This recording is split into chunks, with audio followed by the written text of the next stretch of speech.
Hello everyone, welcome back to my YouTube channel. और हम लोग, जैसा कि आप लोगों को पता है कि हम लोग मेम्ब्रेन स्पेशल कंटेंट यहाँ प्रोवाइड कर रहे हैं, जिसके लिए 24 आवर्स के लिए आपको ये क्लास विजिबल रहती है और आफ्टर 24 आवर्स ये क्लास आपके लिए हाइड हो जाती है और मेंबर्स ओनली इसको एक्सेस कर सकते हैं। आज का जो हमारा ये टॉपिक है, ये है protein modification, folding and quality control in ER यानी एंडोप्लाज्मिक रेटिकुलम। ठीक है, इसके लिए सबसे पहले हम लोग ये टॉपिक्स तो हमें पढ़ने हैं, बट जो लास्ट क्लास में हम लोगों ने पढ़ा था प्रोटीन मेम्ब्रेन में कैसे इंसर्ट होती है, उसके क्वेश्चंस हम लोग सबसे पहले सॉल्व करेंगे। तो पार्ट बी टाइप और पार्ट सी टाइप दो तरह के क्वेश्चंस मैंने इसके लिए आपके लिए रखे हैं। पहला क्वेश्चन है, which of the following best explains why the topology of an ER membrane protein remains unchanged during transport of the plasma membrane। Plasma membrane में एंट्री करने के टाइम पर जो प्रोटीन की टोपोलॉजी फिक्स हो जाती है वो वैसी की वैसी ही रहती है जब तक वो बाहर निकलती है तब भी। इसका मेन कारण क्या है? First, vesicles maintain identical lipid composition, signal peptides are permanently embedded, membrane orientation is fixed during ER insertion and Golgi enzymes prevent inversion of domains। तो आप इसमें 10 सेकेंड्स का या 20 सेकेंड्स का पॉज लेके नेक्स्ट क्वेश्चन सॉल्व कीजिएगा। Question आपको समझ में आ गया होगा कि हमारी क्यों मेम्ब्रेन प्रोटीन अनचेंज रहती है। अब उसके बाद क्या करते हैं, इसका आंसर क्या है? सी। यानी कि जैसे ही प्रोटीन का ओरिएंटेशन, जैसे ही प्रोटीन ER के मेम्ब्रेन में इंसर्ट होती है उसी समय उसका ओरिएंटेशन फिक्स हो जाता है, वो प्रिजर्व रहता है ड्यूरिंग वेसिकुलर ट्रांसपोर्ट, उसके बाद वो चेंज नहीं होता। Next question is, which feature most reliably distinguishes a signal peptide from a signal anchor sequence. एक सिग्नल एंकर सीक्वेंस होता है और एक सिग्नल पेप्टाइड होता है, पिछली क्लास में आपने पढ़ा होगा। अब इसमें किस तरीके से क्या डिस्टिंग्विश करता है दोनों को? तो पहला है length of the hydrophobic region, दूसरा है लोकेशन ऑफ एन टर्मिनस, तीसरा है ability to bind SRP and तीसरा होता है क्लीवेज आफ्टर ट्रांसलोकेशन। चार आपके पास ऑप्शंस हो गए and the correct answer is D, cleavage. Signal peptide को क्लीव किया जाता है, लेकिन जो एंकर पेप्टाइड होता है या सिग्नल एंकर होता है वो क्लीव नहीं होता है। दोनों एन टर्मिनल पे प्रेजेंट हो सकते हैं और दोनों SRP से बाइंड कर सकते हैं। Now membrane protein has a single internal hydrophobic helix flanked by positively charged residues on its N-terminal sites। its most likely topology is, एक प्रोटीन है जिसका एक सिंगल इंटरनल हाइड्रोफोबिक हेलिक्स है, जिसके बाद उसके N टर्मिनल के साइड पे पॉजिटिवली चार्ज रेसिड्यू प्रेजेंट है। तो उसकी टोपोलॉजी कैसी होगी? क्या वो टाइप 1 है, टाइप 2 है, टाइप 3 है या फिर टाइल एंकर्ड है? तो ये चीज़ है, इसका आंसर है बी, पॉजिटिव इनसाइड रूल। मैंने आपको पढ़ाया था लास्ट क्लास में। इसमें क्या होता है, पॉजिटिव चार्ज हमेशा साइटोसोलिक साइड पे रहेंगे, क्योंकि यहाँ एन टर्मिनल साइड पे पॉजिटिव चार्जेस वाले अमीनो एसिड्स हैं, तो वो पॉजिटिव साइड पर एन टर्मिनस रहेगा, इसलिए ये टाइप 2 प्रोटीन है। Next question is, which of the following proteins is inserted into the ER membrane post translationally. इनमें से कौन सी प्रोटीन है जो पोस्ट ट्रांसलेशनली ER की मेम्ब्रेन में एंटर करती है? टाइप 1, टाइप 2, टाइप 3 या फिर tail anchored protein? And we know it is tail anchored protein, क्योंकि वो गेट 1 to 3 पाथवे से एंटर करते हैं। गेट 3 ATPase होता है, गेट 1 और गेट 2 ट्रांसलोकोन चैनल बनाते हैं, जिसके थ्रू ये प्रोटीन एंटर करती है। Next sample question was, which statement about Sec61 alpha is correct? Sec61 alpha जो कि ट्रांसलोकोन का एक पार्ट है, इसमें से कौन सा करेक्ट है? It hydrolyzes ATP to drive translocation, it recognizes signal peptides, it forms protein conducting channel and it cleaves the signal peptides. And the correct answer is, जो Sec61 अल्फा है वो एक चैनल बनाता है, ट्रांसलोकोन 4 बनाता है। ये कोई ATPase नहीं है, ना ही ये सिग्नल पेप्टाइड्स को क्लीव करता है। सिग्नल पेप्टाइड को क्लीव करने के लिए सिग्नल पेप्टाइडेज चाहिए, ATPase यहाँ पर नहीं होता है यूज। अब कुछ क्वेश्चंस होंगे जो पार्ट सी जैसे होंगे, थोड़े से tough as compare to part B, लेकिन आपको याद रखना है, समझना है। पहला क्वेश्चन है, in a self free translation system secretory proteins enters microsomes only when microsomes are encoded during translation. Self free translation system में एक सिक्रेटरी प्रोटीन है, माइक्रोसोम में केवल तभी एंटर करती है जब वो ट्रांसलेशन के टाइम पर माइक्रोसोम की एंट्री करा दी जाए, लेकिन जब ट्रांसलेशन कंप्लीट हो जाता है तब वो एंटर नहीं कर पाती। क्या बता रहा है? Post translational ER import, vesicle mediated transport, को ट्रांसलेशनल ट्रांसलोकेशन या फिर ETP dependent unfolding and the correct answer is को ट्रांसलेशनल ट्रांसलोकेशन, ये मैंने लास्ट क्लास में भी एक्सप्लेन किया था। नेक्स्ट क्वेश्चन आता है, अब mutation replaces several hydrophobic residues in an ER signal. एक म्यूटेशन कर दिया गया ईआर के सिग्नल पेप्टाइड पे और उससे बहुत सारे हाइड्रोफोबिक रेसिड्यूज को रिप्लेस कर दिया गया है और उनकी जगह पर लेकर आ गए हैं आप charged amino acids. Now the most likely fate of the protein is, आपने हाइड्रोफोबिक सेगमेंट्स को हटा के चार्ज्ड अमीनो एसिड डाल दिए, सिग्नल पेप्टाइड चेंज कर दिया है, अब उसका फेट क्या होगा? Misrouting to mitochondria, entry to ER but no cleavage, retention to in cytosol और lysosomal degradation. And the correct answer is C, hydrophobic core अगर है तभी वो ईआर के अंदर जाएगा। अगर हाइड्रोफोबिक कोर आपने हटा दिया तो फिर ईआर के अंदर एंट्री होना इम्पॉसिबल है, इसलिए अगर हमने उसको हटा दिया तो फिर ईआर में एंट्री नहीं होगी, तो वो कहाँ रहेगा? उस साइटोसोल के अंदर रह जाएगा। This is the correct answer. Next question, A mutation removes the stop transfer anchor of a type 1 membrane protein. Type 1 membrane protein के अंदर से आपने stop transfer anchor sequence को हटा दिया, तो अब क्या होगा? Protein fails to enter ER, protein remains cytosolic, protein is secreted, protein inserts as a multipass protein. एक स्टॉप ट्रांसफर एक ही सीक्वेंस होता है किसी टाइप 1 प्रोटीन के अंदर, उसको भी आपने हटा दिया तो क्या होगा? उसमें सिग्नल पेप्टाइड तो प्रेजेंट से पहले से ही था। नाउ स्टॉप ट्रांसफर सीक्वेंस की वजह से प्रोटीन पूरी तरीके से ल्यूमिन के अंदर ट्रांसलोकेट हो जाएगी और फिर उसके बाद उसको प्लाज्मा मेम्ब्रेन के बाहर सिक्रीट कर दिया जाएगा। Next question, in a protease protection assay a transmembrane protein is protected from the protease digestion. From protease digestion, एक प्रोटीएज प्रोटेक्शन एसे में ट्रांसमेम्ब्रेन प्रोटीन को प्रोटेक्ट किया गया from the protease digestion unless detergent is added. जब protease protection assay की हम बात करते हैं, जो ट्रांसमेम्ब्रेन प्रोटीन है वो प्रोटेक्टेड रहती है प्रोटीएज डाइजेशन से जब तक कि डिटर्जेंट ऐड नहीं होता है। ये क्या बताता है? The protein is cytosolic, the protein is aggregated, the luminal domain is inside sealed microsomes and the signal peptide cleavage failed. क्या आपको इस चारों में से कौन सा कंक्लूजन इस एक्सपेरिमेंट का दिखता है? The correct answer is C, यानी प्रोटीएज का प्रोटेक्शन ये बताता है कि जो सक्सेसफुल इंसर्शन है वो हो चुका है in the sealed in ER derived vesicles और जो उसका ल्यूमिनल डोमेन है वो माइक्रोसोम के अंदर प्रेजेंट है, तभी वो जो प्रोटीन है वो आपकी प्रोटीएज से प्रोटेक्ट हो गई है। नाउ अब हम आते हैं ईआर किस तरीके से क्वालिटी कंट्रोल करता है, किस तरीके से प्रोसेसिंग करता है। तो एक हब की तरह हम कह सकते हैं ये है। प्लाज्मा मेम्ब्रेन की प्रोटीन्स क्या होती हैं? मेम्ब्रेन प्रोटीन्स और जो सॉल्युबल प्रोटीन्स होती हैं सिक्रीटरी प्रोटीन्स, उनकी सिंथेसिस होती है रफ ईआर पे, ठीक है। Membrane protein and the soluble secretory proteins are synthesized on the rough ER and then undergo extensive, बहुत ज़्यादा उसमें चेंजेस आएंगे, पोस्ट ट्रांसलेशनल मॉडिफिकेशंस होते हैं before reaching the final destination. मतलब अपने फाइनल डेस्टिनेशन तक पहुँचते पहुँचते उनके अंदर बहुत तरह के मॉडिफिकेशंस चेंजेस आते हैं। कौन कौन से मॉडिफिकेशंस होते हैं और क्यों होते हैं? सबसे पहले पढ़ते हैं हम क्यों होते हैं। तो ये जो मॉडिफिकेशंस हैं, these are essential for the proper folding, structural ability, functional activity and survival in the extracellular environment। फिर चार मेजर टाइप के मॉडिफिकेशंस जो ईआर और गोल्जी पाथवे में होते हैं वो हैं ग्लाइकोजाइलेशन, यानी कि कार्बोहाइड्रेट का addition in the ER and Golgi complex, disulfide bond का फॉर्मेशन जो केवल ईआर के अंदर होता है, प्रोटीन की फोल्डिंग और असेंबली जो केवल ईआर में होती है, और प्रोटियोलिटिक क्लीवेज जो ईआर में भी होता है, गोल्जी कॉम्प्लेक्स और सिक्रीटरी वेसिकल तीनों में होता है। तो ये चार मेजर मॉडिफिकेशंस होते हैं ईआर और गोल्जी पाथवे के, तब जाके प्रोटीन अपने फाइनल डेस्टिनेशन पे प्रॉपर पहुंचती है। Glycosylation, disulphide bond formation, protein folding and assembly और प्रोटियोलिटिक क्लीवेज। इस प्रोसेस के बाद ये इंश्योर हो जाता है कि केवल प्रॉपरली फोल्डेड प्रोटीन और असेंबल्ड प्रोटीन ही ईआर से एग्जिट कर सकती हैं और कोई प्रोटीन वहाँ से एग्जिट नहीं कर सकती। क्या होगा अगर मिसफोल्डेड प्रोटीन रह जाएगी? तो जो प्रोटीन जिसके साथ कुछ भी ऐसा नहीं हो पा रहा है उसके साथ क्या होगा, या जो प्रोटीन मिसफोल्डेड हो गई, इतना कुछ उसमें सही नहीं हो पाया, अनअसेंबल्ड प्रोटीन है, वो रिटेन रह जाते हैं, या तो ईआर के अंदर रिटेन रह जाएंगे या फिर डिग्रेड कर दिए जाएंगे। इस प्रोसेस को हम कहते हैं ईआर का क्वालिटी कंट्रोल। ये चीज़ हमारी मेन है कि क्यों ईआर एक प्रोसेसिंग हब है।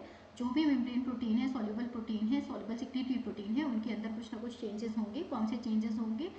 ये सारे चेंजेस होंगे, और क्यों चेंजेस होंगे उनका कारण हमने आपको बता दिया है। अब क्या होता है, किस तरीके से होता है? तो जो ग्लाइकोप्रोटीन्स होती हैं उनमें क्या होता है, कार्बोहाइड्रेट का एडिशन होता है। कार्बोहाइड्रेट का एडिशन दो प्रकार से होता है। तो ज़्यादातर प्रोटीन्स जो ईआर के ल्यूमेन में एंटर करती हैं उनमें कार्बोहाइड्रेट की चेन अटैच रहती है और वो ग्लाइकोप्रोटीन बन जाती हैं। दो तरीके का ग्लाइकोसाइलेशन होता है, एग्जिस्ट करता है इन जनरल। कौन कौन से दो मॉडिफिकेशंस हैं? एक होता है आपका ओ लिंक्ड ग्लाइकोसाइलेशन और एक होता है N linked glycosylation. O linked glycosylation में सेरीन या थ्रियोनिन रेसिड्यू के OH ग्रुप्स के ऊपर आपका कार्बोहाइड्रेट अटैच होता है, जो कि बहुत छोटे साइज में है, यानी कि लगभग 1 से 4 शुगर केवल मॉलिक्यूल अटैच होते हैं, वो भी लीनियर 1 2 3 4 इस टाइप से 1 से 4 रेसिड्यूज अटैच होंगे। और ये जो अटैचमेंट होता है ये होता है गोल्जी कॉम्प्लेक्स के अंदर। कौन करता है? ग्लाइकोसिल ट्रांसफेरेज एंजाइम्स करते हैं, जो ग्लाइकोसिल यूनिट को ट्रांसफर करते रहते हैं from the previously attached glycosyl unit. इसमें कौन कौन सी शुगर्स आती है? देखिए, mucin type O linked sugars आती हैं और प्रोटियोग्लाइकेन की कार्बोहाइड्रेट चेन्स आती हैं। दूसरा होता है इसमें N linked glycosylation. N linked glycosylation में कार्बोहाइड्रेट जो होता है वो अमाइड ग्रुप पे अटैच होता है एस्पराजिन के। एस्पराजिन मॉलिक्यूल के अमाइड नाइट्रोजन पर अटैच होगा कार्बोहाइड्रेट। बहुत बड़ा होता है मॉलिक्यूल, ब्रांचिंग होती है यहाँ पे कुछ इस प्रकार से, ठीक है, बड़ा होगा, ब्रांचिंग होगी और ये स्टार्ट होगा ईआर में, लेकिन कंप्लीट होगा गोल्जी कॉम्प्लेक्स में जाके। तो ये ईआर में स्टार्ट हो रहा है, गोल्जी कॉम्प्लेक्स में जाके कंप्लीट हो रहा है। सबसे पहले हम बात कर रहे हैं एन लिंक। ओ लिंक में तो बहुत सिंपल है, ओ लिंक में सच कुछ खास चीज़ें नहीं होती हैं, लेकिन एन लिंक ग्लाइकोसाइलेशन बहुत इंपॉर्टेंट है। अगर हम इसके जनरल फीचर्स की बात करते हैं तो सभी एन लिंक्ड ओलिगोसेकेराइड्स आपके प्री फॉर्म्ड ओलिगोसेकेराइड प्रिकर्सर से बने होते हैं। प्री फॉर्म्ड ओलिगोसेकेराइड प्रिकर्सर, ये प्रिकर्सर चाहे प्लांट्स हो, एनिमल्स हो या फंगस हो, सभी में आइडेंटिकल होता है, पूरी तरीके से इवोल्यूशनरी कंजर्व्ड है। एन जो इनिशियली एन ग्लाइकोसाइलेशन है वो को ट्रांसलेशनली अटैच होता है ईआर के ल्यूमेन में, यानी ल्यूमेन के अंदर जब प्रोटीन की एंट्री हो रही होती है उसी समय ये अटैच हो जाता है। क्या है इसका स्ट्रक्चर प्रिकर्सर का? तो जो आपका प्रिकर्सर होता है एन लिंक्ड ओलिगोसेकेराइड्स का, इसके 14 रेसिड्यूज होते हैं, 14 शुगर रेसिड्यू, जिसमें 3 ग्लूकोज होते हैं, 9 मैनोज होते हैं और 2 होते हैं एन एसिटाइल ग्लूकोसामीन, जिसको आप इस तरीके से लिखते हैं 3 glucose, glucose 3, mannose 9 and nag, or we can say this N-acetyl glucosamine, ये दो रहते हैं। जब ये अटैच हो जाते हैं प्रोटीन से तब उसके बाद फिर इनका ओलिगोसेक्राइड को ट्रिम किया जाता है, मॉडिफाई किया जाता है और टोटल 5 जो शुगर है, 5 शुगर है वो कंजर्व रहते हैं सभी एन लिंक्ड ग्लाइकेन्स के अंदर, सभी मैच्योर में। मैच्योर में ये पूरा नहीं मिलेगा आपको, ये सिर्फ स्टार्टिंग के लिए चाहिए, ये प्रिकर्सर है। जब प्रिकर्सर जाएगा उसके बाद फिर इसमें क्या होता है, ट्रिमिंग होती है और मॉडिफिकेशंस होते हैं, किसी को हटा के दूसरा अटैच किया गया, ये मॉडिफिकेशंस हैं। Assembly of oligosaccharides on the dolichol phosphate. Dolichol phosphate के ऊपर असेंबली किस प्रकार से होती है ये देखते हैं। तो एन लिंक्ड जो ओलिगोसेक्राइड्स है वो डायरेक्टली प्रोटीन के ऊपर अटैच नहीं होता है, बल्कि पहले वो डोलिकोल फॉस्फेट पे अटैच होता है, जो कि एक लिपिड कैरियर है। डोलिकोल फॉस्फेट क्या है? ये लॉन्ग चेन पॉलीआइसोप्रेनाइड लिपिड है, जो कि ईआर की मेम्ब्रेन में एम्बेडेड फॉर्म में रहता है। ये टेम्पररी स्कैफोल्डिंग का काम करता है, ये बहुत इंपॉर्टेंट है। ये है हमारा डोलिकोल फॉस्फेट। इस डोलिकोल फॉस्फेट के ऊपर पहला शुगर जो कि नैग है यानी एन एसिटाइल ग्लूकोसामीन है, it is attached to the dolichol phosphate via a pyrophosphate bond. एक पायरोफॉस्फेट बॉन्ड बनेगा। पायरोफॉस्फेट का मतलब है एक फॉस्फेट से जुड़ा हुआ दूसरा फॉस्फेट, तब ये हो गया पायरोफॉस्फेट। ये पायरोफॉस्फेट बॉन्ड से आपका डोलिकोल फॉस्फेट उससे जुड़ा हुआ रहेगा आपका ये नैग। नैग जब जुड़ेगा तो ये भी नैग के फॉस्फेट के साथ जुड़ेगा। तो इस तरीके से ये जो दोनों के बीच का बॉन्ड है दिस इज पायरोफॉस्फेट बॉन्ड। उसके बाद की जितनी भी शुगर्स हैं जो यहाँ पर अटैच होंगी वो सब के सब शुगर आपकी ग्लाइकोसिडिक बॉन्ड से होंगी। तो यहाँ पे एक शुगर, दो शुगर, इसके बाद दूसरा एक और शुगर इधर आ रही है, ये सब के सब यहाँ जितने भी बॉन्ड्स हैं ये सारे बॉन्ड्स आपके हैं glycosidic bonds. Now enzymes involved are located on, या तो साइटोसोलिक फेज पर रहेंगे या तो लुमिनल फेज पे रहेंगे ईआर। एंजाइम्स जो इन्वॉल्व होते हैं इन सब के लिए वो साइटोसोलिक फेज पर ER के या फिर ल्यूमिनल साइड है ER की वहाँ पर प्रेजेंट होते हैं। फाइनल ओलिगोसेकेराइड जो होता है वो ER की ल्यूमिन में प्रेजेंट होगा। पूरा प्रोसेस अगर हम देखेंगे तो ये आपकी स्ट्रक्चर होगी। देखिए स्टार्टिंग से मैं आपको दिखाते जाती हूँ। देखिए पहला प्रोसेस है, यह है डोलिकोल फॉस्फेट जो ER की मेम्ब्रेन में प्रेजेंट है। एक लॉन्ग चेन का आइसोप्रेनाइल यूनिट का बना हुआ लिपिड कैरियर है ये वाला। इसके ऊपर आया UDP नैग को लेके। UDP एक कैरियर मॉलिक्यूल है, एक न्यूक्लियोटाइड है जो कि काम करता है इसको ट्रांसफर करने का, एनिसिटाइल ग्लूकोसामीन को लेकर आएगा। तो क्या होता है, ये UMP रिलीज हो जाता है और इसका एक फॉस्फेट विद नैग अटैच हो जाता है। तो ये जो दोनों का बॉन्ड बना है ये बीच वाला, this is the pyrophosphate bond.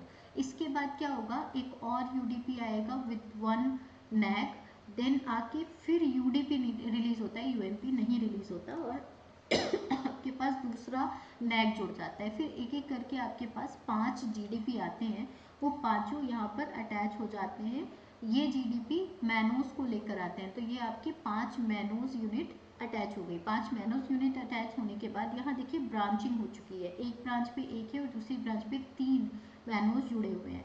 जब ये इस प्रोसेस पर आ गया, जब हमारे पास 5 मैनोज हैं, 2 नैग जुड़ गए हैं, उस समय ये फ्लिप हो जाता है with the help of flippases. Flippases enzyme ATP का यूज करके इस डोलिकोल फॉस्फेट को यहाँ फ्लिप कर देते हैं। फ्लिप करने के बाद अब ये ER के ल्यूमिन में आ गया है।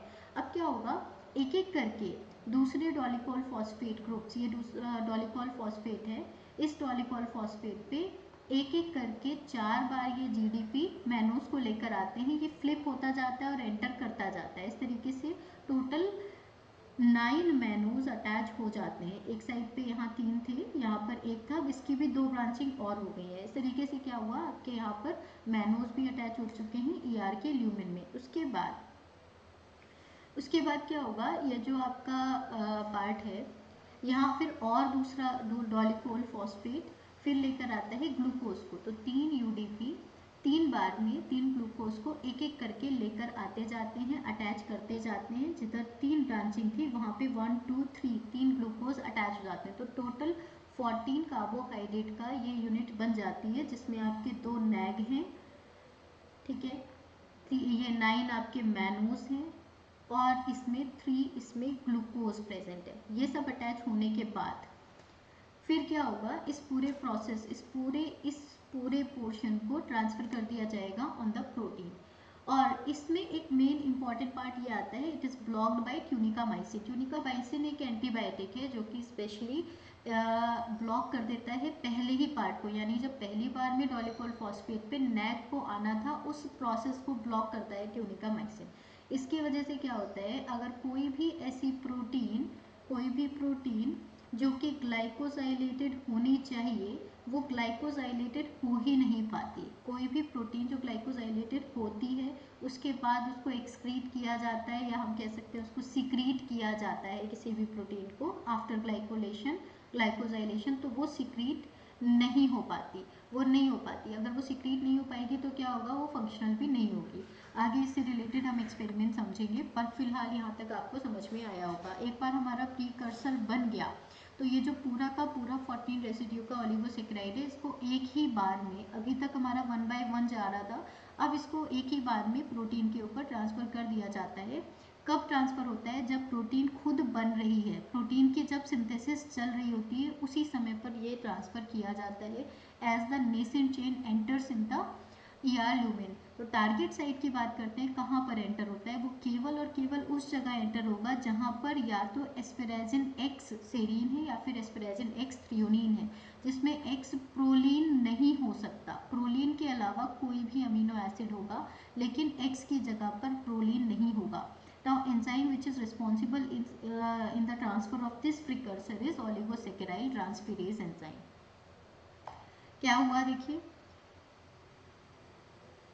पूरा प्रोसेस, ये डोलिकोल फॉस्फेट था जिसके ऊपर पूरा प्रिकर्सर हमारा अटैच हो गया। अब क्या हुआ है, यहाँ पे सिंथेसिस हो रही है, राइबोसोम है उससे प्रोटीन निकल रही है, प्रोटीन की सिंथेसिस हुई, उसको मिल गया एस्पेराजिन X सेरीन या फिर एस्पेराजिन X थ्रियोनिन। उस जगह में एक्स कुछ भी होगा प्रोलीन के अलावा, राइट।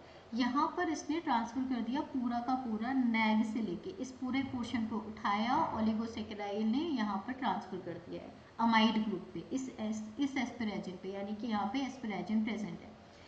इसको अटैच करने के बाद क्या होगा, देखिए यहाँ पर 3 ग्लूकोज थे, 3 में से 2 बचे, यानी एक ग्लूकोसाइडेज एंजाइम ने एक ग्लूकोज को कट कर दिया, देन ग्लूकोसाइडेज 2 एंजाइम ने दूसरे ग्लूकोज को कट कर दिया। कट करने के बाद एक सिंगल ग्लूकोज रह जाता है।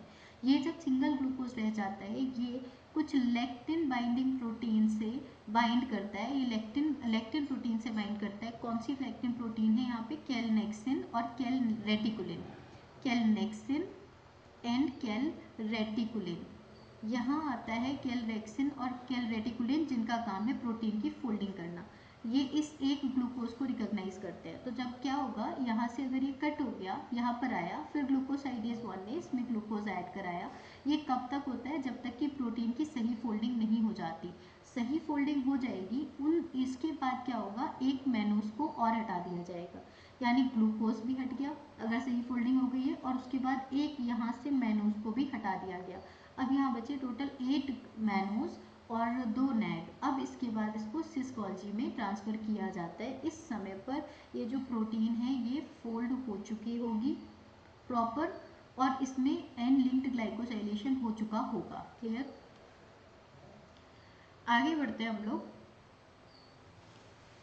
ओलिगोसेकेराइल ट्रांसफेरेज पे। तो मल्टी सब यूनिट कॉम्प्लेक्स होता है ईआर के मेम्ब्रेन में, जिसकी 2 सब यूनिट होती है। एक ये बाइंड करती है राइबोसोम पे, और राइबोसोम को ऑन द साइटोसोलिक साइड, जिसकी वजह से कैटालिटिक सब यूनिट जो होती है वो लोकेलाइज हो जाती है near the growing polypeptide. Multi सब यूनिट प्रोटीन है, यानी कि इसके अंदर कुछ प्रोटीन सेगमेंट एक तरीके से ऐसे करके मान लेते हैं हम लोग, एक में ये हो गया, एक ये हो गया।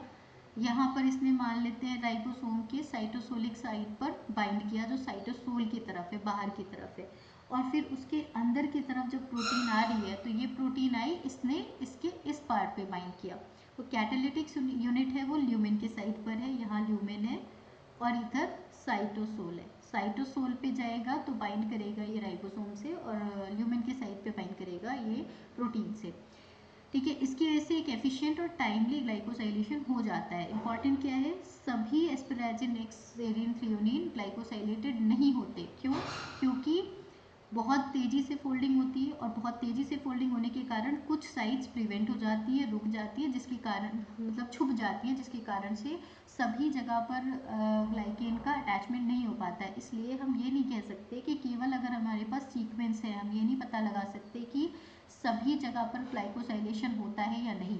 तो we can not predict the glycosylation with certainty from the sequence alone. Now early processing की बात कर लेंगे। जो एन लिंक्ड ओलिगोसेकेराइड्स हैं इन द ईआर, उसमें अर्ली प्रोसेसिंग कैसे होती है। तो जैसे ही ट्रांसफ़र हुआ पूरे उसका, तो उसके बाद स्टेप बाय स्टेप ट्रिमिंग होती है, यानी 3 डिफरेंट ग्लाइकोसाइडेजेस होते हैं जो कि एक करके सीक्वेंस में एक्ट करते हैं, और तीनों के तीनों ग्लूकोज को रिमूव कर देते हैं। तो ग्लाइकोसाइडेज का काम है ग्लूकोज को रिमूव करना, ग्लूकोसाइडेज बेसिकली। इसके बाद एक स्पेसिफिक मैनोस रेसिड्यू को रिमूव कर दिया जाता है, जैसे कि ये आपके थे नैग 2, उसके बाद आया मैनोस, ये मैनोस, फिर एक मैनोस यहाँ, एक यहाँ, फिर एक यहाँ, एक यहाँ,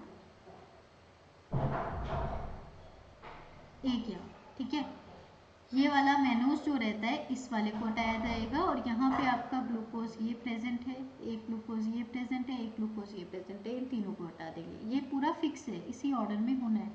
सिग्निफिकेंस क्या है इसकी ग्लूकोज रिमूवल का, ग्लूकोज रेजिड्यू लास्ट में ऐड किए जाते हैं, और ये एक सिग्नल का काम करते हैं कि अब प्रिकर्सर कंप्लीट हो चुका है, अब इनको तोड़ा जाए, हटाया जाए। तो इनके रिमूवल से पता चल जाता है कि ग्लाइकोप्रोटीन कंप्लीट हो चुकी है, अब इसकी फोल्डिंग होनी चाहिए, और इसका क्वालिटी कंट्रोल चेक होना चाहिए कि ये सही बनी है या नहीं बनी है। नाउ प्रोटीन फोल्डिंग पर आते हैं। कुछ प्रोटीन को एन लिंक्ड ग्लाइकेन्स चाहिए तभी वो फोल्ड होंगी, जैसे कि इन्फ्लुएंजा की hemagglutinin protein. Hemagglutinin protein को कैसे स्टडी किया गया है, देखिए ट्यूनिकामाइसिन है, ट्यूनिकामाइसिन ग्लाइकोसाइलेशन को ब्लॉक कर देती है, जैसे मैंने अभी आपको बताया था। अगर ट्यूनिकामाइसिन हमने ऐड किया, उसने ग्लाइकोसाइलेशन ब्लॉक कर दिया, अब क्या होगा, जो हीम एग्लूटिनिन प्रोटीन है वो फोल्ड नहीं हो पाएगी। वो फोल्ड नहीं हो पाएगी तो वो एक्यूमुलेट हो जाएगी in the endoplasmic reticulum, endoplasmic reticulum में ही पड़ी रहेगी। फिर इसकी प्रोटीन की स्टेबिलिटी चेक करते हैं। ग्लाइकोसाइलेटेड प्रोटीन्स होती हैं, उनकी प्रोटियोलिसिस नहीं हो पाती जल्दी, वो रेजिस्टेंट हो जाते हैं। जैसे ग्लाइकोसाइलेटेड फाइब्रोनेक्टिन है, वो ज़्यादा स्टेबल है नॉन ग्लाइकोसाइलेटेड फॉर्म से। ये इसको स्टेबिलिटी प्रोवाइड करने के लिए भी चाहिए ग्लाइकोसाइलेशन, दूसरा प्रोटीन की फोल्डिंग के लिए चाहिए। दो चीज़ें हमारे लिए इंपॉर्टेंट हो गई। तीसरा सेल सेल एडेशन और इम्यूनिटी के लिए चाहिए होता है। जैसे ल्यूकोसाइड के एडेशन जब एंडोथीलियम से होती है, वहाँ पे स्पेसिफिक प्रोटीन, स्पेसिफिक ऑलिगोसेकेराइड्स की आपको रिक्वायरमेंट होती है। दूसरी चीज़ आती है यहाँ पे सेकेराइड्स, ठीक है। A B O blood group के जो एंटीजन्स होते हैं वो भी ओ लिंक्ड एंटीजन है, वो भी शुगर मॉलिक्यूल्स है। Now all glycosylation occur on the luminal sites, यानी एक्स्ट्रा सेलुलर साइट पर वो बाद में जाते हैं। साइटोसोलिक साइट पे कभी भी ग्लाइकोसाइलेशन नहीं पाया जाता, तो हम याद रख सकते हैं साइटोसोल पे ग्लाइकोसाइलेशन नहीं होता है, पहली बात नहीं होता है। दूसरा, ल्यूमिन पे अगर हुआ है तो वो साइट बाद में अगर सिक्रीट होके प्रोटीन प्लाज्मा मेम्ब्रेन पे जाएगी तो फिर वो एक्स्ट्रा सेल्यूलर के साइड पर पहुंच जाएगी। नेक्स्ट आते हैं हम लोग ER। ER is the only site for, ER पे क्या हो रहा है, जो केवल ER में हो रहा है वो देखेंगे। ER में केवल एन लिंक्ड ग्लाइकोसाइलेशन का इनिशिएशन होता है, डाइसल्फाइड बॉन्ड का फॉर्मेशन होता है, प्रोटीन की फोल्डिंग होती है और असेंबली होती है। N link glycosylation pre assembled oligosaccharide का यूज करता है, जिसमें प्रिकर्सर बनता है सबसे पहले, फिर वो जाके अटैच होता है। प्रिकर्सर किसके ऊपर बनता है, डाइऑलिकॉल फॉस्फेट के कैरियर पे बनता है। फिर वो ट्रांसफर किससे होता है, ट्रांसफर करने के लिए OST चाहिए। ग्लाइकोसाइलेशन कैसा है, वो भी को ट्रांसलेशनल है। ग्लाइकोसाइलेशन इज को ट्रांसलेशनल, ट्रांसलोकेशन इज को ट्रांसलेशनल, ठीक है। सीक्वेंस डिपेंडेंट होता है बट फोल्डिंग सेंसिटिव है। सीक्वेंस इसके लिए इंपॉर्टेंट है, कौन सा सीक्वेंस होना चाहिए, एस्पेराजिन, एक्स, सेरीन या थ्रियोनिन, बट फोल्डिंग सेंसिटिव है कि अगर ये पूरा बनेगा उसके बाद लास्ट में ग्लूकोज होंगे तभी जाके वो फोल्डिंग के लिए आगे जाएगा, ठीक है। नेक्स्ट आते हैं डाइसल्फाइड बॉन्ड के फॉर्मेशन पे। तो first was glycosylation, second is disulphide bond formation. Membrane protein में डाइसल्फाइड बॉन्ड का फॉर्मेशन किस प्रकार से होता है, तो disulphide bond is formed by the oxidation of disulphide या sulphahydryl groups of cysteine. Cysteine residues के एंड में सल्फाहाइड्रिल ग्रुप्स प्रेजेंट होते हैं, वो डाइसल्फाइड बॉन्ड बनाते हैं और ये केवल और केवल ER के ल्यूमेन में होता है। सॉल्यूबल सिक्रेटरी प्रोटीन्स में पाया जाता है, या फिर अगर मेम्ब्रेन प्रोटीन है तो उनके एक्सोप्लाज्मिक डोमेन में होगा, कभी भी साइटोप्लाज्मिक प्रोटीन्स में नहीं मिलेगा, ना ही माइटोकॉन्ड्रिया की या फिर क्लोरोप्लास्ट की प्रोटीन्स में मिलेगा, इन दोनों में नहीं मिलता है। फिर बात करते हैं हम लोग प्रोटीन के डाइसल्फाइड आइसोमेरेज, जिसकी वजह से ये प्रोटीन में डाइसल्फाइड बॉन्ड बनता है। ये कैसे क्या करता है, ये कैटलाइज करता है प्रोटीन के अंदर डाइसल्फाइड बॉन्ड के बनने को और फिर उसको रीअरेंज भी करता है। इसमें इसको रिडक्शन करते हैं, जैसे अभी हम इसकी पूरी प्रोसेस समझेंगे। PDI रिड्यूस्ड और ऑक्सीडाइज दो फॉर्म में रहता है, तो रिड्यूस्ड PDI को रीऑक्सीडाइज करने के लिए ERO1 प्रोटीन की ज़रूरत होती है। ये ERO1 इलेक्ट्रॉन्स को मॉलिकुलर ऑक्सीजन पे ट्रांसफर कर देता है, जिसकी वजह से ये रिड्यूस्ड फॉर्म से ऑक्सीडाइज फॉर्म में आ जाता है। अब क्वेश्चन में कई बार पूछ लिया जाए कि disulfide bonds are formed in Golgi complex and ER, तो नो, गोल्जी में वो कभी भी नहीं बनते हैं, केवल ER के ल्यूमेन में बनते हैं, ठीक है। नेक्स्ट पार्ट पर आते हैं, जो PDI काम करता कैसे है। देखिए यहाँ पर आपको पहले PDI दिया जा रहा है,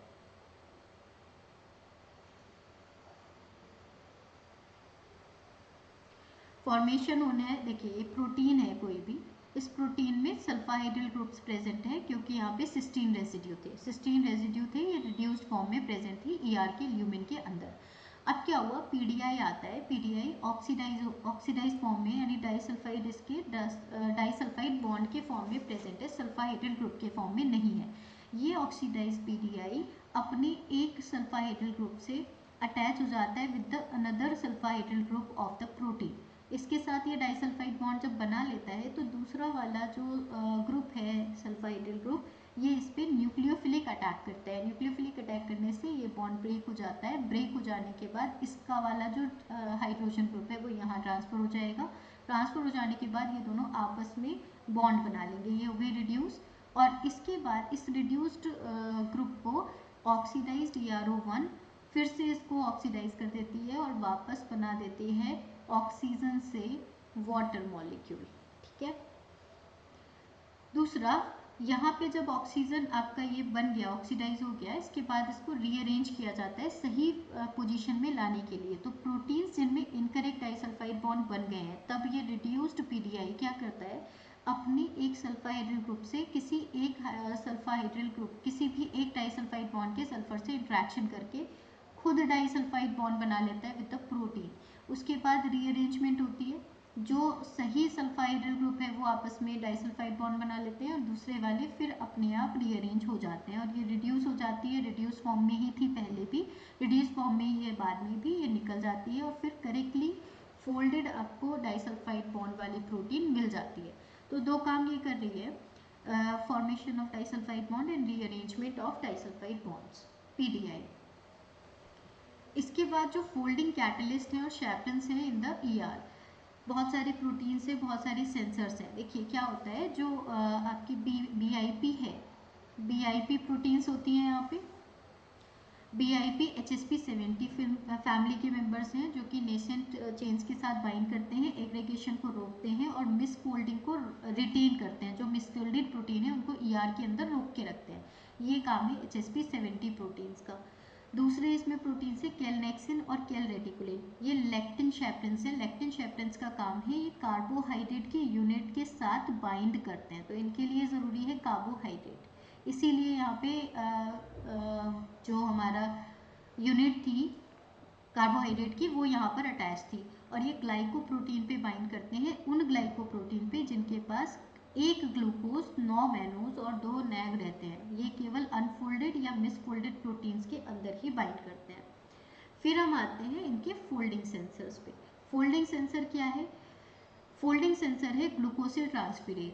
ग्लूकोसिल ट्रांसफेरेज फोल्डिंग सेंसर है, यानी कि ये सिंगल ग्लूकोज, अगर मान लीजिए ये इसमें हमारे पास 9 मैनोज है और नैग 2 है और 9 मैनोज है, इस कंडीशन में हमारी ये फोल्डिंग प्रॉपर नहीं हो पाई है, तब क्या होगा, ये वापस से इसमें एक ग्लूकोज को ऐड कर देगा। तो इसमें एक ग्लूकोज 1 और मैनोज 9 और नैग 2 बन जाएंगे। ये रीग्लूकोसाइलेट करता है मिसफोल्डेड प्रोटीन को, जिसकी वजह से वापस से एंट्री हो जाती है कैलनेक्सिन साइकिल में, जिसके कारण ये जो ग्लूकोज सिल ट्रांसफेरेज है ये रिकॉग्नाइज कर लेता है एक्सपोज्ड हाइड्रोफोबिक रीजन को, जिनको एक्सपोज नहीं होना चाहिए। उसके बाद उसमें वापस से एक ग्लूकोज अटैच करके वापस उसको फोल्डिंग करने के लिए तैयार कर देता है। यहाँ पर एक प्रोटीन पेप्टाइडिल प्रोलाइल आइसोमेरेजेस एंजाइम्स भी होते हैं। ये पेप्टाइडिल प्रोलाइल आइसोमेरेज का क्या फंक्शन है? इनका काम है सिस ट्रांस आइसोमेराइजेशन करना, क्योंकि हमें ये पता होना चाहिए प्रोलीन एक ऐसा रेसिड्यू होता है, अमीनो एसिड रेसिड्यू, जो कि सिस और ट्रांस दोनों फॉर्म में रह सकता है। इट डिपेंड्स कि वो किस जगह पर है, उसके बेसिस पर उसको सिस या ट्रांस में रखा जाता है। सभी प्रोटीन्स के जितने भी पेप्टाइड बॉन्ड्स हैं बनते सारे ट्रांस हैं, लेकिन बाद में सिस में कन्वर्ट होते हैं in the ER domain with the help of peptidyl prolyl isomerases. और ये क्या करते हैं, ये एंजाइम रेट लिमिटिंग स्टेप्स को रोक देते हैं in the folding. Rate limiting steps वो होते हैं जो बहुत स्लो करते हैं किसी भी रिएक्शन को, क्योंकि वो फोल्डिंग प्रॉपर नहीं हो पाएगी, स्लो हो पाएगी। इसीलिए ये क्या करेंगे, ये रोटेट करते हैं। एक प्रोलाइल ग्रुप है जिसका सिस बॉन्ड है, उसको ट्रांस में कन्वर्ट करना या ट्रांस से सिस में कन्वर्ट करना, जो भी करना है ये काम करते हैं हमारे पेप्टाइडिल प्रोलाइल आइसोमेरेजेस। फिर बात करते हैं हम लोग इनकी असेंबली होना। कुछ प्रोटीन होती है मेम्ब्रेन प्रोटीन, ये मेम्ब्रेन प्रोटीन है लेकिन वो मल्टीमेरिक मेम्ब्रेन प्रोटीन है, जैसे चैनल्स हो गए, कैरियर्स हो गए, ये सब क्या करते हैं, ये सब के सब ER की प्रोटीन में ही असेंबल होते हैं और जब तक वो असेंबल नहीं होंगे तब तक उनको आगे नहीं लेके जाया जाएगा। ठीक है। क्या होता है यहाँ पे, बहुत सारी प्रोटीन्स हैं जिनकी सिंथेसिस तो होती है ER की मेम्ब्रेन पे, रफ ER पे, लेकिन वो सिंगल पॉलीपेप्टाइड चेन के फॉर्म में काम नहीं करते, बल्कि वो मल्टीमेरिक कॉम्प्लेक्सेस में काम करते हैं। तो उसमें कैसे काम चल रहा है ये देखेंगे। देखिए, मेनली जो असेंबली होती है वो होती है ER के अंदर ही।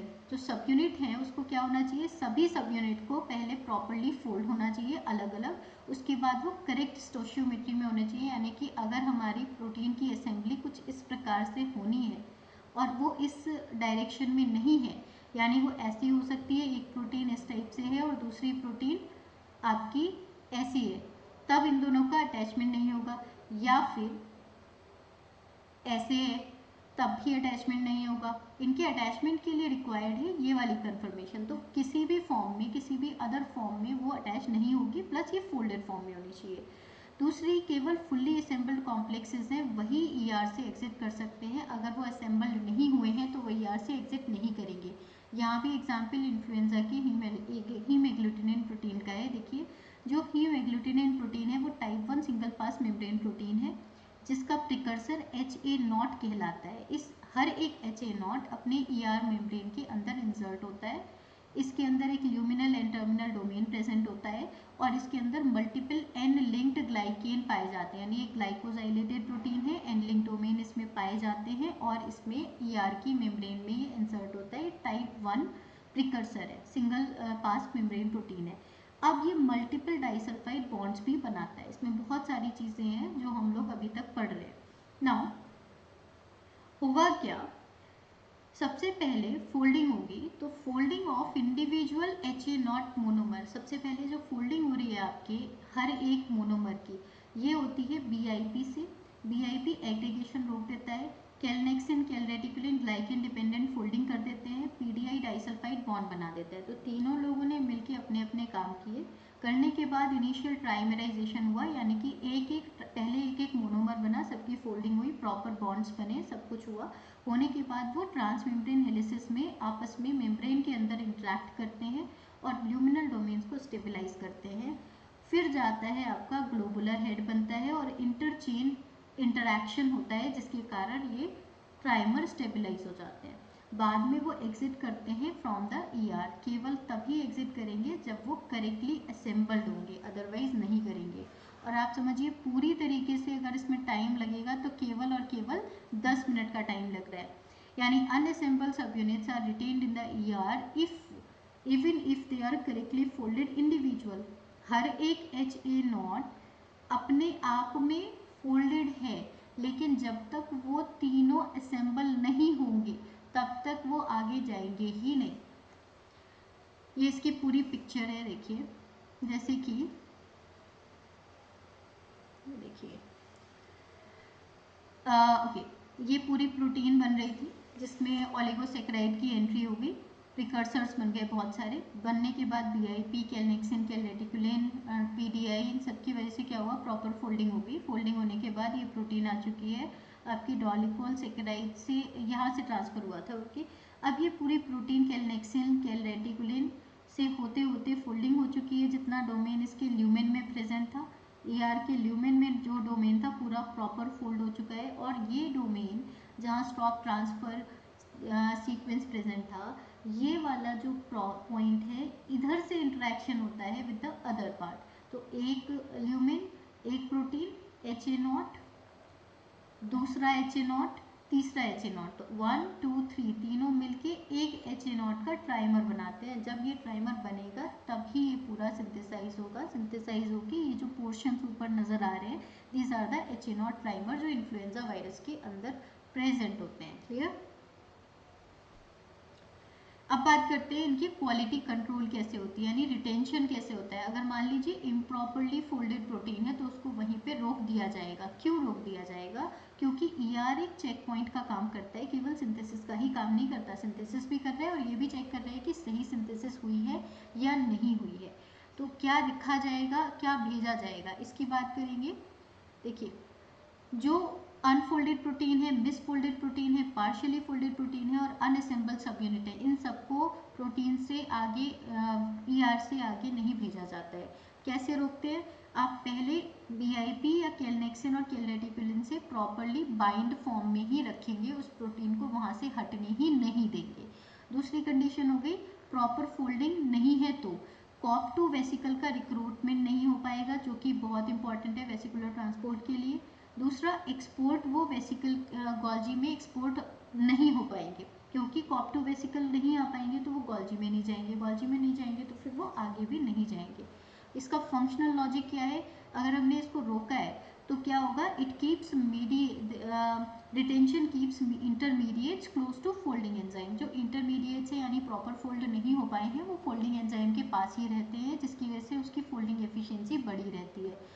और दूसरी चीज़ है, एक्सपोर्ट सिलेक्टिव है, ऑटोमेटिक नहीं है, सभी प्रोटीन्स का नहीं होता, अदरवाइज ये सारे भी क्यों रुकते, ये सब भी हो गए होते है ना।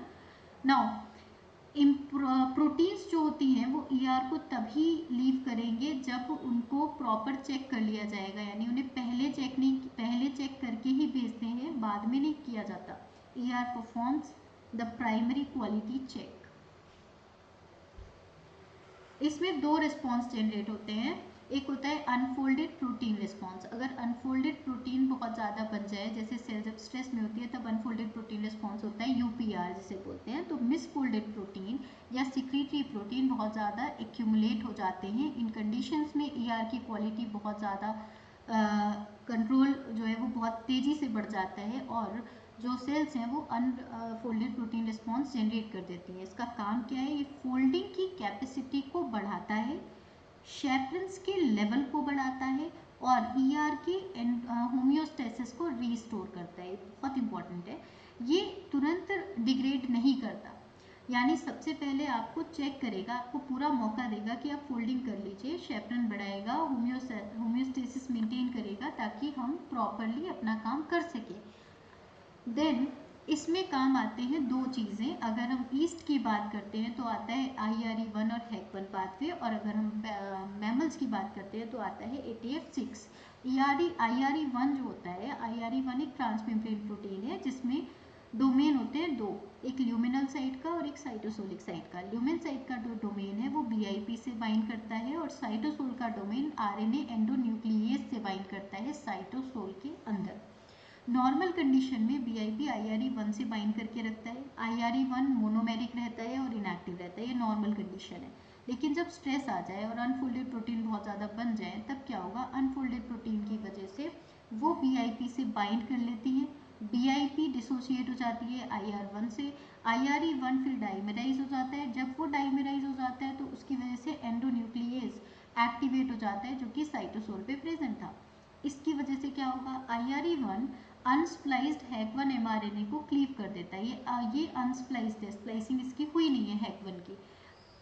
एंडोन्यूक्लियेज एंजाइम जो है वो आपका इस RNA को क्लीव करेगा। क्लीव करने के बाद उसका ट्रांसलेशन होगा, ये ट्रांसलेशन होकर ट्रांसक्रिप्शन फैक्टर बनाएगा। ट्रांसक्रिप्शन फैक्टर बनेगा तो बनेगी इससे VIP, PDI, केलनेक्सिन और बाकी के फोल्डिंग कैटलिस्ट। पूरी प्रोसेस क्या हुई कि हमारी पूरे प्रोसेस कुछ ऐसी है कि एक हमारी ER की ल्यूमेन है, और इस ल्यूमेन के अंदर ये आपका IRE1 है। इस IRE1 के दो डोमेन है, एक डोमेन है ल्यूमेन साइड पे, एक डोमेन है साइटोसोल की साइड पे। तो साइटोसोल वाला डोमेन है वो आपका एंडोप्लाज्मिक, ये आपका RNA एंडोन्यूक्लियस से बाइंड करके रहता है, RNA एंडोन्यूक्लियस से बाइंड किया हुआ है, इसने रखा हुआ है। दूसरी चीज़, ये वाला जो पोर्शन है ये बाइंड करके हुए है आपके BIP से, दिस इज BIP। नाउ होता ये है कि जब स्ट्रेस हो जाता है तो ये अनफोल्डेड प्रोटीन्स बहुत ज़्यादा है। ये सब क्या है? अनफोल्डेड प्रोटीन्स है या मिसफोल्डेड प्रोटीन है। अब इन अनफोल्डेड प्रोटीन्स के बढ़ने पे क्या होगा? ये जो BIP है ये जाके इधर जुड़ेगा। तो नेक्स्ट क्या हुआ आपका? ये अभी तक मोनोमर था, अभी यहाँ पे ये IRE1 है जो कि डाइमेराइज हो चुका है, और यहाँ पे एंडोप्लाज्मिक रेटिकुलम था, ये एंडोन्यूक्लियस था, ये एक्टिवेट हो गया। अब जब ये एक्टिवेट हुआ तो इसने क्या किया? इसने HEC1 mRNA जो कि अनस्प्लाइस था इसने इसको स्प्लाइसिंग कर दी, इसने इसको यहाँ से कट किया, कट करके ये बना mRNA, mRNA से बना इसका ट्रांसक्रिप्शन फैक्टर, ट्रांसक्रिप्शन फैक्टर बना तो वो पहुँचा न्यूक्लियस में, न्यूक्लियस में पहुँचा तो क्या होगा, न्यूक्लियस में इसने एक्टिवेट कर दिए कुछ जीन जैसे VIP, शेफ्रेंस, केलनेक्सिन, केलरेटिकुलिन। तो केलनेक्सिन हो गया, केलरेटिकुलिन हो गया, इसके अलावा इसमें और भी सारी चीज़ें होगी, HSP70, ये सब इसने एक्टिवेट कर दिया। क्लियर, ये सब इसने एक्टिवेट कर दिया। सो UPR is triggered by depletion of free BIP। Free BIP जब कम हो जाता है तब UPR एक्टिवेट होता है, ये डायरेक्टली अनफोल्डेड प्रोटीन से बाइंड करने से नहीं होता। ये बहुत इंपॉर्टेंट है। ये पूरा सेगमेंट है, यहाँ पर पिक्चर दी हुई है आपके पास, ये IRE का मोनोमर है, मोनोमर पे BIP जुड़ा हुआ है, अनफोल्डेड प्रोटीन एक्यूमुलेट हो जाते हैं, एक्यूमुलेट होने के बाद जो BIP यहाँ जुड़ा हुआ था वो यहाँ से रिलीज होके अनफोल्डेड प्रोटीन से बाइंड करता है। होने के बाद ये जो अनस्प्लाइज्ड HAC1 mRNA था वो एंडोन्यूक्लियेजेस से एक्टिवेट होके ये बना देता है आपका, स्प्लाइसिंग हो जाती है, स्प्लाइसिंग के बाद ट्रांसक्रिप्शन फैक्टर, आगे का प्रोसेस आपको पता है। जो मैमल्स होते हैं उसमें होता है दूसरा पाथवे, इसे कहते हैं ATF6 पाथवे। ATF6 में ये क्या है, ये एक मेम्ब्रेन प्रोटीन है, इसके अंदर भी दो डोमेन होते हैं, एक होता है lumen sensing stress sensing domain और एक होता है साइटोसोलिक ट्रांसक्रिप्शन फैक्टर डोमेन। जो इसके पार्ट है ना, यहाँ पे RNA नहीं होता, ना ही एंडोन्यूक्लियस होता है, यहाँ पे क्या होता है, जो साइटोसोलिक डोमेन है वो खुद ही ट्रांसक्रिप्शन फैक्टर का काम करता है, और अनफोल्डेड प्रोटीन जब एक्यूमुलेट होती है तो ATF6 ट्रांसपोर्ट हो जाता है, इसका जो साइटोसोलिक डोमेन है वो ट्रांसपोर्ट हो जाता है गोल्जी कॉम्प्लेक्स में, इसका जो ल्यूमिनल डोमेन है और मेम्ब्रेन डोमेन है वो ट्रांसफर हो जाता है गोल्जी कॉम्प्लेक्स में, और जो साइटोसोलिक डोमेन है वो ट्रांसक्रिप्शन फैक्टर की तरह काम करता है, न्यूक्लियस में जाता है और फिर उसके बाद आगे का काम कराता है। ठीक है, इसके अंदर एक इंट्रा मेम्ब्रेन प्रोटियोलिसिस भी होती है, साइटोसोलिक फ्रेगमेंट रिलीज हो जाएंगे, फ्रेगमेंट न्यूक्लियस के अंदर एंटर कर जाएंगे और फिर ER के शेप्टन जीन्स को एक्टिवेट कर देते हैं। ATF6 is activated by phosphorylation? No, it is activated by proteolytic cleavage. अब आते हैं नेक्स्ट प्रोसेस पे which is ER associated degradation when folding fails. अब आपने दूसरा अनफोल्डेड प्रोटीन रिस्पॉन्स भी देखा जिसमें UPR एक्टिवेट करता है, जो कि फोल्डिंग के लिए इम्पॉर्टेंट था, लेकिन कई बार उससे भी फोल्डिंग होती नहीं है, तब होता है ERAD, यानी कि एलिमिनेशन हो जाएगा। अगर फोल्डिंग कंप्लीट नहीं हुई है तो प्रोटीन को एलिमिनेट किया जाता है with ERAD। Misfolded proteins are degraded in the cytosol not in the ER lumen.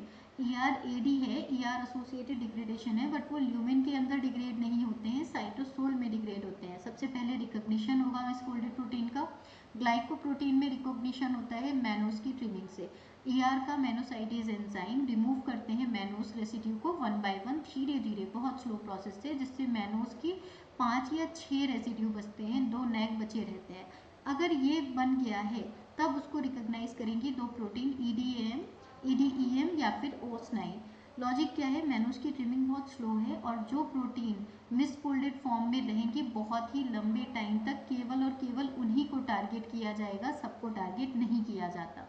इस प्रोसेस में नॉन ग्लाइकोसाइलेटेड प्रोटीन्स को भी आप इसमें अगर कर रहे हैं तो नॉन ग्लाइकोसाइलेटेड को आप रिकॉग्नाइज करते हैं उनके एक्सपोज्ड हाइड्रोफोबिक पैचेस से और परसिस्टेंट शेप्टन बाइंडिंग से। अगर शेप्टन उसमें जैसे BIP प्रोटीन है लगातार उसमें जुड़ी हुई है और हाइड्रोफोबिक या फिर हाइड्रोफोबिक पैचेस उसमें कंटिन्यूसली एक्सपोज हो रहे हैं, तब इसका मतलब वो मिसफोल्डेड फॉर्म में है, तब उसको डिग्रेड करने के लिए OS9 और EDEM प्रोटीन हेल्प करती है। तो पहला प्रोसेस था हमारा रिकॉग्निशन। दूसरा प्रोसेस आता है डिसलोकेशन। डिसलोकेशन कैसे होता है, मिसफोल्डेड प्रोटीन्स को ट्रांसपोर्ट कर दिया जाता है बैक टू द साइटोसोल, जिसके लिए ERAD कॉम्प्लेक्स की ज़रूरत होती है। मैकेनिज्म क्या करते हैं यहाँ पे कि इसमें कोई क्लासिकल चैनल की ज़रूरत नहीं होती, क्लासिकल चैनल की ज़रूरत नहीं है, यानी कि एक मैकेनिकल पुलिंग फोर्स है। जैसे कि हम एक पर्सन बैठा है और वो पर्सन यहाँ पे मछली पकड़ रहा है, तो मछली पकड़ने के लिए उसने क्या किया, एक यहाँ पर चारा डाला है और उसको वो पुल करेगा, खींचेगा। ठीक है, तो वो जो यहाँ पे पुली है और उसे खींच रहा है पकड़ के, इस मछली को पकड़ने के लिए जो उसने चारा डाला था उसके बेसिस पे यहाँ चैनल से नहीं आता है, इसको चारा डाल के खींचना पड़ता है। तो पुलिंग फोर्सेस हैं, यानी एनर्जी लगती है मेनली दूसरी चीज़ों से।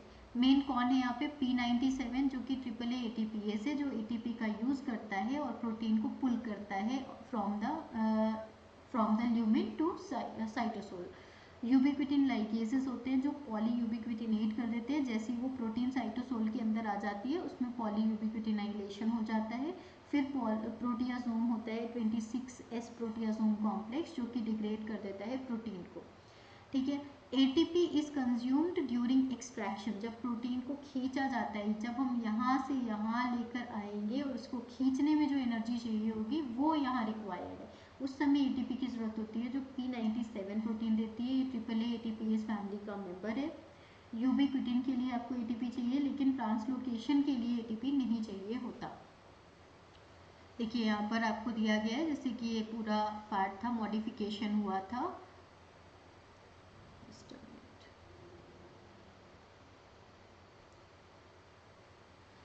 ये पूरा कार्बोहाइड्रेट यूनिट लग गई, लगने के बाद फोल्डिंग हुई, फोल्डिंग सही नहीं हो पाई, फोल्डिंग नहीं हुई, या तो फोल्डिंग होगी या तो रिटेंशन होगा, रिटेंशन भी हो गया, नहीं हो पा रहा है, इसलिए ग्लूकोसाइडेज 2 आया, फिर इसने इस ग्लूकोज को भी रिमूव कर दिया। रिमूव करने के बाद जो बाकी के बचे हुए हैं इसमें आएगा अल्फा मैनोसाइडेजेस, वो एक एक करके इन सब ग्लूकोज, इन सब मैनोसेस को कट कर देंगे और बचेंगे 5 से 6 मैनोस। तब जाके OS9 प्रोटीन या EDEM इस पे बाइंड करेगी और फिर उसको रिकॉग्नाइज करके कट कर दिया जाएगा। P97 इस समय इस पूरे प्रोटीन को, इस पूरे पोर्शन को पूरा खींच लेते हैं बाहर। जहाँ पे यूबिक्विटिन लाइगेसेस होते हैं, वो यूबिक्विटिन लाइगेसेस इसको बहुत सारे यूबिक्विटिन अटैच कर देते हैं इसके ऊपर। जब वो अटैच हो जाते हैं उसके बाद प्रोटियोसोम कट कर देता है। एक डिजीज़ है अल्फा-1 एंटीट्रिप्सिन डेफिशिएंसी। इसका नॉर्मल फंक्शन क्या होता है? अल्फा-1 एंटीट्रिप्सिन का, ये सिक्रीटेड प्रोटीन है, इलास्टेज को इनहिबिट करती है जिससे लंग्स टिश्यू हमारे प्रोटेक्टेड फॉर्म में रहते हैं। अगर इसमें कोई म्यूटेशन हो जाए तो प्रोटीन मिसफोल्ड हो जाएगी, ER के अंदर एग्रीगेट हो जाएगी, एग्जिट नहीं कर पाएगी, जिसकी वजह से ER का स्ट्रेस बन जाता है, जिसके कारण लिवर पे बहुत ज़्यादा असर पड़ता है, लिवर डैमेज हो जाता है। दूसरा लंग M5 सीमा हो जाता है, यानी इलास्टेज बिल्कुल अनचेक फॉर्म में रहते हैं, लंग टिश्यू का डिग्रेडेशन होना शुरू हो जाता है अल्फा-1 एंटीट्रिप्सिन की डेफिशिएंसी में। सो इसका एंजाइमेटिक आप ये सीख सकते हो कि क्या मतलब इम्पोर्टेंस है। तो ये डिजीज़ कई बार बोला जाता है कि इसकी सिंथेसिस की वजह से हो रही है, कि मतलब ये सिंथेसाइज नहीं हो पा रही। नहीं, ऐसा नहीं है, सिंथेसिस हो रही है लेकिन ER के अंदर ही वो रुकी जा रही है, वो आगे निकल नहीं पा रही, इसलिए यहाँ पर इसका कोई रोल नहीं हो पा रहा है इस प्रोटीन का। ठीक है। अगर हम पूरी जितना हमने पढ़ा है आज, protein modification, folding and quality control, इसकी समरी पर आते हैं। Rough ER is the central site for folding, modification, assembly and quality control of membrane and secretory protein. Protein जो ER पे सिंथेसाइज होती हैं उनके 4 की प्रोसेस हैं: glycosylation, disulphide bond formation, folding and assembly और प्रोटियोलिटिक प्रोसेसिंग। दूसरा आ गया एनलिंग ग्लाइकोसाइलेशन, जो कि स्टार्ट होता है ER में, which is the transfer of a pre assembled oligosaccharide, जिसका ये नोटेशन है from the dolichol phosphate to the asparagine X serine threonine motif, and these glycan promote the proper folding, stability, cell to cell interaction and immune functions.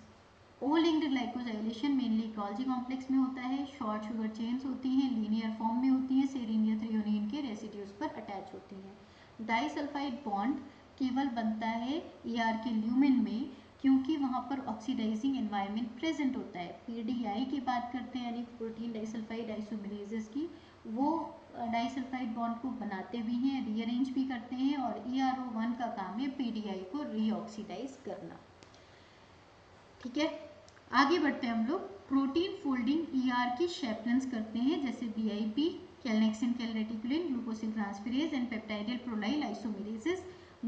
मल्टीमेरिक membrane protein की assembly केवल ER के अंदर होती है, केवल properly folded और assembled protein ही exit कर पाते हैं।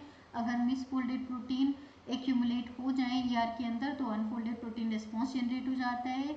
ईस्ट के अंदर वो अनफोल्डेड प्रोटीन रिस्पॉन्स ARE1 और HEC1 कंडक्ट कराते हैं और मैमल्स में ATF6 करते हैं। ये अगर वो मिसफोल्डेड प्रोटीन सही नहीं हो पा रही है, then these are remove by ER associated degradation pathway, जिसमें रिकॉग्निशन होता है। रिकॉग्निशन करने के लिए आपकी अगर प्रोटीन ग्लूकोसिल से है तो उसके जो सेंसर्स हैं कार्बोहाइड्रेट यूनिट के, उसमें ग्लूकोज लास्ट में प्रेजेंट है या नहीं उससे होता है। और मैनोज 656 रेजिड्यूज तक रह गए हैं तब वो उसके डिग्रेडेशन में चले जाएंगे प्रोटीन के। अगर वो प्रोटीन ग्लाइकोसाइलेटेड नहीं है, इन दैट केस प्रोटीन के एक्सपोज्ड हाइड्रोफोबिक सेगमेंट्स या फिर अगर वो किसी शैपरन से जुड़ी हुई हैं उसको देखते हैं। उसके बाद उसको डिसलोकेट किया जाता है साइटोसोल से। उसके लिए एटीपी डिपेंडेंट P97 की ज़रूरत होती है। दूसरा यूबिक्विटिन लाइगेज जो यूबिक्विटिन को पॉलीयूबिक्विटिन अटैच करता है। तीसरा इसमें यूज होते हैं प्रोटियासोम जिससे डिग्रेड फाइनली साइटोसोल के अंदर हो जाता है। So ER ensures protein quality before exports and अगर वो प्रोटीन क्वालिटी अच्छी नहीं है तो फिर वो स्ट्रेस रिस्पॉन्स जनरेट करेगा या फिर डिग्रेडेशन पाथवे को जनरेट कर देगा। ठीक है, अब यहाँ से कुछ क्वेश्चंस या कुछ पॉइंट्स जो अक्सर पूछते रहते हैं एग्जाम्स में, CSIR में, अदर एग्जाम्स में भी, जैसे ग्लाइकोसाइलेशन कहाँ पर है, एन लिंक्ड है वहाँ पे स्टार्ट हो रहा है। एस्पिरेजिन एक्स सेरेनिक थ्रियोनिन पे डॉलिकोल लिंक्ड है, प्री असेंबल्ड प्रिकर्सर है। ओ लिंक्ड है तो गोल्जी कॉम्प्लेक्स में होगा, सेरिन थ्रियोनिन रेजिड्यू पे होगा, छोटी चेन होंगे, लीनियर होगा, यहाँ ब्रांचिंग होगी या लीनियर होगा। Not all consensus sites are glycosylated, सभी जगह पर ग्लाइकोसाइलेशन नहीं होता क्योंकि फोल्डिंग की वजह से कुछ जगह रुक जाती है, छुप जाती है। कौन से एंजाइम्स और मॉलिक्यूल्स होते हैं, ओलिगोसेकेराइल ट्रांसफेरेज एंजाइम पूरे के पूरे ओलिगोसेकेराइल प्रिकर्सर को उस पे डॉलिकोल फॉस्फेट से प्रोटीन के ऊपर ले जाता है प्रिकर्सर को। ठीक है, डॉलिकोल फॉस्फेट लिपिड कैरियर है, ट्यूनिकामाइसिन एनलिंक ग्लाइकोसाइलेशन को ब्लॉक करता है जिसकी वजह से मिसफोल्डिंग होती है और ER के अंदर प्रोटीन रुकी रह जाती है। डाइसल्फाइड बॉन्ड के फॉर्मेशन केवल ल्यूमेन के अंदर होता है, एंजाइम है PDI। ERO1 का काम है PDI को रीऑक्सीडाइज करना ऑक्सीजन का यूज़ करके, ये आपके साइटोसोल में एब्सेंट होता है। फोल्डिंग शैप्टन्स की बात करेंगे तो BIP प्रिवेंट करता है एग्रीगेशन को जिसकी वजह से मिसफोल्डेड प्रोटीन रुक जाती है। कैलनेक्सिन कैलरेटिकुलिन इस प्रोटीन के साथ बाइंड करते हैं जिसमें एक ग्लूकोज मॉलिक्यूल है, 9 मैनोज हैं, 2 नैक है। ग्लूकोसिल ट्रांसफेरेज के फोल्डिंग सेंसर का काम करते हैं। ठीक है, क्वालिटी